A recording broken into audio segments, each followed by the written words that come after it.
சென்னைனா சங்கராதான். ஏன் அப்படி? குழம்புக்கு ரொம்ப நல்லா இருக்கும் சார்.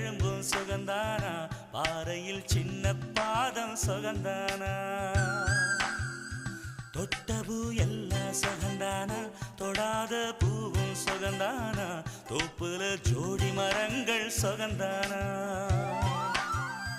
ஐத்தையும் மாமனும் சுகந்தானா ஆத்துல மீனும் சுகந்தானா ஐத்தையும் மாமனும் சுகந்தானா ஆத்துல மீனும் சுகந்தானா அன்னமே ஒன்னையும் என்னையும் தூக்கி வளர்த்த திண்ணையும் சுகந்தானா மாமன் பொண்ணே வச்சம் பார்த்து நாளாச்சு மச்சாருக்கு மயில பசுவு தோதாச்சு ஆத்தங்கர மரமே அரசமர இலையே ஆலமர கிளையே அதில் உறங்கும் கிளியே ஓடக்கர உழவு காட்டுல ஒருத்தி யாரு இவ வெடிச்சு நிக்கிற பருத்தி தாவி வந்து சண்டையிடும் அந்த முகமா தாவணிக்கு வந்த